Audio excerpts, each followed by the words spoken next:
안녕하세요. 이번 시간에는 피해자 신상 공개를 주제로 한 논술형 평가에 대한 해설을 해드리겠습니다. 이 논술형 평가는 우리가 구단원에서 배웠던 민주주의 이념 중에서 인간 존엄성과 관련이 있는데요. 이 인간 존엄성을 바탕으로 피해자 신상 공개에 대한 여러분들의 생각을 논술로 풀어보는 그런 시간을 가져보도록 하겠습니다. 먼저 논술형 평가가 뭔지부터 설명을 해드릴게요. 논술형 평가는 말 그대로 여러분들의 생각을 논리적으로 서술하는 거예요. 그냥 쓰는 게 아니라 논리성을 갖춰야 되기 때문에 몇 가지 요건이 있는데요.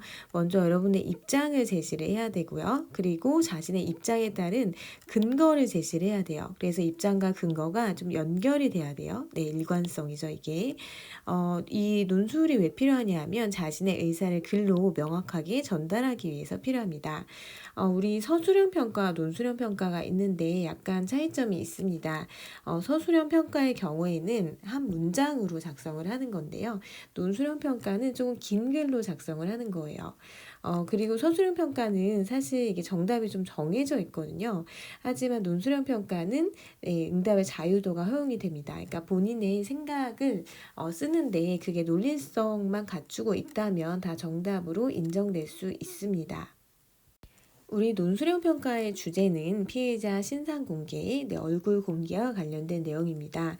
현재 특정 강력범죄법 및 성폭력 처벌법에 대한 법에 의거해서 피해자 신상을 공개를 하고 있는데요.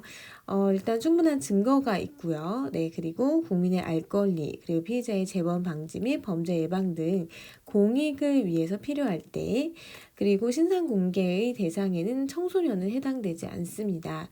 먼저 여러분 피의자가 뭔지 개념부터 좀 살펴보면요. 피의자는 수사기관, 우리 경찰이라고 하죠. 경찰에서 범죄 혐의가 있다고 의심되어서 조사를 받는 사람을 피의자라고 합니다. 이 의가 이제 의심이 된다는 뜻이에요. 근데 아직 그 죄가 확정이 된 건 아니에요. 왜냐하면 유죄가 확정되기 위해서는 형사 재판을 해야 되거든요. 근데 형사 재판을 하기 전에 수사 단계에서 우리가 이 사람을 피의자라고 합니다. 만약에 이 사람이 형사 재판으로 넘어간다면 이제 용어가 피고인으로 바뀝니다. 그래서 피의자 같은 경우에는 아직은 수사 단계에서 부르는 용어다라고 알고 있으면 됩니다. 우리가 그 공개 대상이 되는 범죄가 강력범죄예요. 좀 잔인한 그런 강력범죄라든지 성폭력 범죄의 경우에는 피의자 신상을 공개를 하는 법이 있습니다.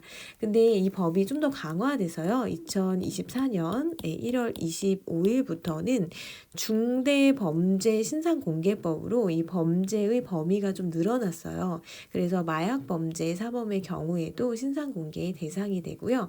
그리고 이 피의자뿐만 아니라 피고인도 범죄 이 신상 공개 대상이 되고 또 신상 공개의 범위에 이제 머그샷이 추가가 됐습니다. 이 머그샷은 뭐냐면 범죄 저지르면 그 피해자 사진을 찍거든요. 이렇게 사진을 이렇게 찍는데 이거를 머그샷이라고 합니다. 이 머그샷이 왜 등장을 하게 됐냐 하면 이분은 이제 또래 여성을 살해하고 시신을 유기한 혐의를 받는 피해자예요, 현재. 근데 증명사진이 공개가 됐는데 현재 모습과 너무 다른 거예요. 증명사진의 경우에는 약간 포토샵 처리도 하고 막 그러잖아요. 그러다 보니까 제대로 얼굴을 좀 보여주기는 어렵다라고 해서 그러면 이 사람 잡혔을 때 그 찍은 사진, 이 머그샷을 공개하자라고 해서 2024년 1월 25일부터는 머그샷 공개가 추가됐습니다. 그리고 이제 얼굴 공개가 결정이 되더라도 포토라인에 섰는데 포토라인에 서는 경우에는 이렇게 마스크나 모자로 가릴 수가 있어요, 얼굴을. 이런 경우에는 결국 신상 공개는 그 증명사진에 있는 걸로 해야 되는데 증명사진의 모습이 좀 실제 피해자의 모습과 많이 다르기 때문에 현재는 이 머그샷까지 추가됐다는 거 참고로 알아두시면 됩니다. 그러면 제시문 한번 읽어볼게요. 뉴스 화면에서 마스크와 푹 눌러쓴 모자로 얼굴을 꽁꽁 가린 범죄자가 등장하는 거 본 적 있죠? 지금 여기 사진에도 있습니다. 우리나라 우리나라 국민은 당연히 인간 존엄성이 보장이 되고 있어요. 이거는 민주주의 이념 중에 하나였죠. 그래서 죄를 저질렀다 할지라도 인권을 보호하는 차원에서 초상권을 보호하고 신상 공개를 하지는 않습니다. 초상권의 의미는 자기 모습의 그림이나 사진이 승낙없이 전시되지 않을 권리예요. 그런데 끔찍한 흉악한 범죄를 저지른 경우에도 피해자 얼굴을 보호해야 할까요? 네, 이 논란은 국회로까지 가서 이 국회에서 특별한 경우에는 피해자 얼굴을 공개하도록 법이 개정이 됐습니다. 그런데 이에 반대하는 목소리가 좀 줄어들지 않고 있고요. 현재는 이 머그샷이 추가로 공개됨으로써 이거에 대한 논란이 더 좀 발생하고 있는 그런 상황입니다. 네, 그러면 피의자 얼굴 신상 공개에 대한 찬성과 반대 입장을 알아볼 건데요. 자료 1은 찬성 입장이에요. 네, 피의자 신상 공개를 찬성하는 입장입니다. 여기 글을 읽어보면 강력범죄를 저지른 피해자 얼굴을 공개해야 되는 이유는 내게 시민의 알 권리에 해당이 되기 때문이래요. 연쇄살인과 같은 이런 강력범죄는 시민의 안전과 생명을 위협하죠. 네, 그렇기 때문에 우리 자신을 보호하기 위해서라도 피해자 얼굴을 알 권리가 있습니다. 그리고 이런 중대한 범죄로 다른 사람의 삶에 많은 영향을 미쳤기 때문에 이 피의자를 개인으로 좀 취급해서 인권을 보호하기보다는 이 사람의 초상권이나 사생활에 대한 자유는 공익을 위해서, 공공의 목적을 위해서 제약되는 게 마땅하다라는 의견입니다. 그 다음에 두 번째는 이 피의자의 신상을 공개함으로써 강력범죄 수사 및 방지에 현실적인 도움이 된다고 하는데요. 강력범죄 피해자의 실명과 얼굴이 공개되면 이 증인이 나타날 수도 있고 그동안 몰랐던 피해자도 새로 알게 될 수도 있죠.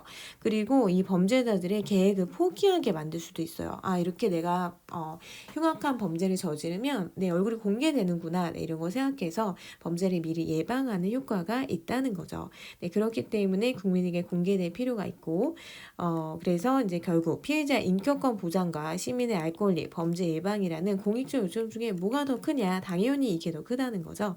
네, 그러면 여기 내용을 한번 정리를 해볼게요. 피해자 신상 공개 찬성하는 입장의 의견 정리를 해보면 만약에 여러분이 찬성을 한다면 여기 나와 있는 근거를 갖고 쓰시면 되겠죠. 먼저 피해자의 알 권리, 시민의 알 권리에 해당이 된다는 거죠. 시민의 알 권리.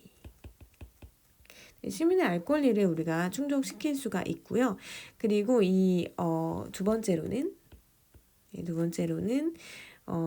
강력범죄 수사 및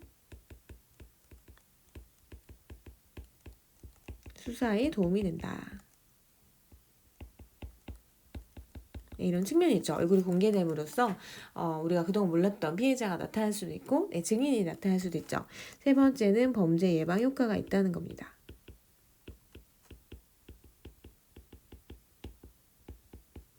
네.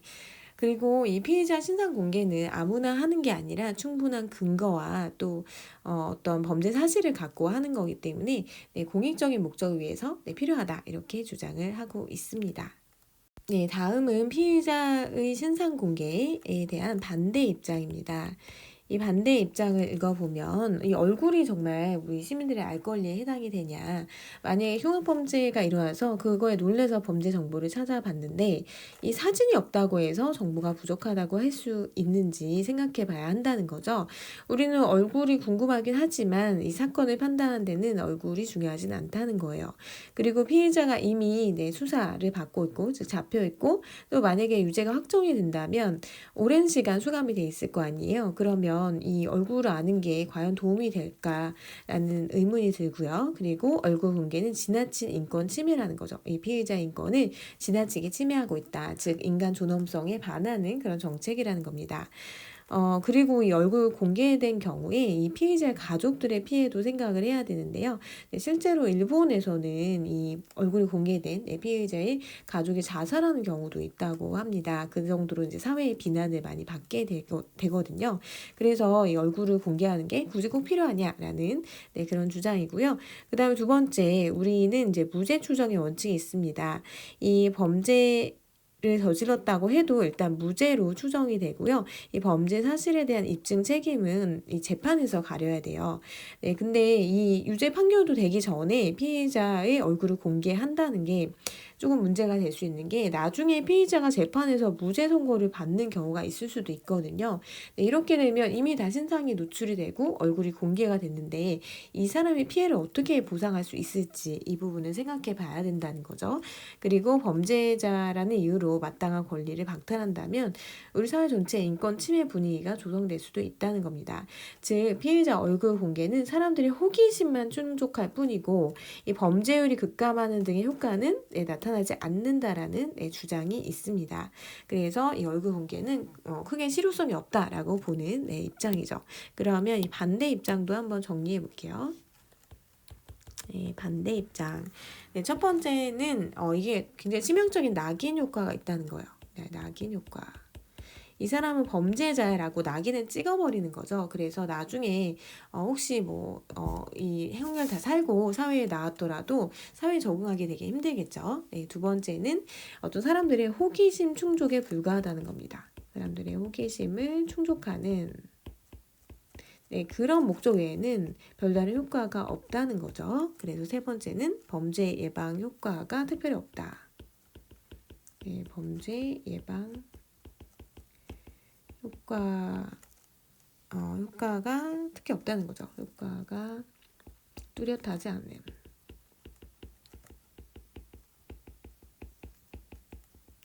네, 얼굴이 공개된다고 해서 범죄가 확실히 줄어드냐? 네, 그거는 확실히 알 수 없다는 그런 내용입니다.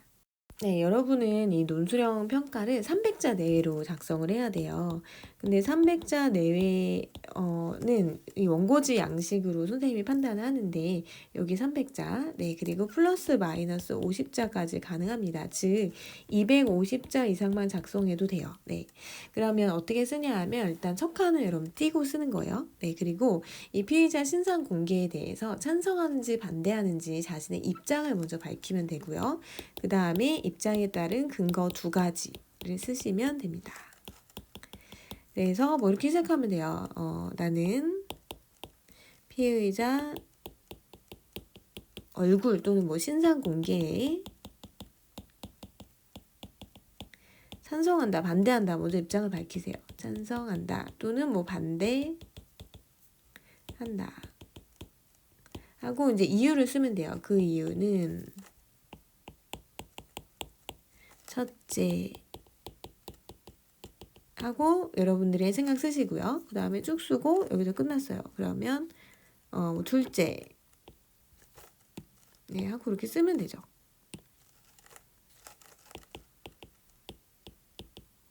네, 이렇게 작성을 하시면 됩니다.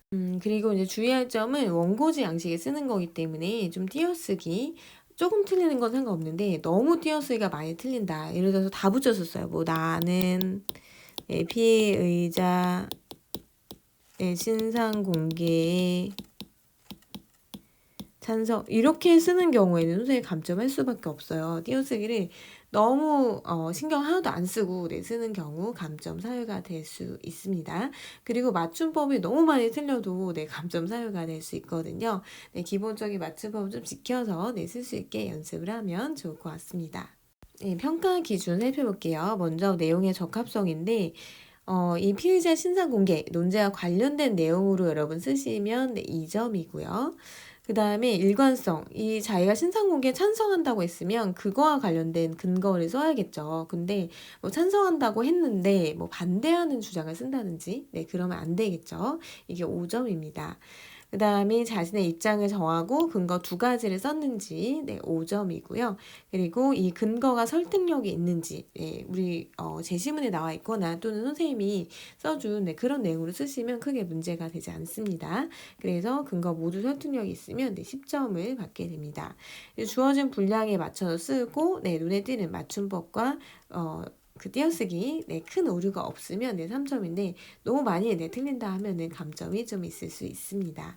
네, 여러분 이렇게 논술형 평가 선생님이 재심은 안내해 줬고요. 찬성 반대 주장 정리해 봤고 채점 기준까지 알려주었습니다. 그러면 그 원고지 양식에 한번 연습을 해 보시고 수업 시간에 갖고 오시면 선생님이랑 친구들이 한번 같이 읽어보면서 서로 동료 평가를 해 보도록 하겠습니다. 네, 수고하셨습니다.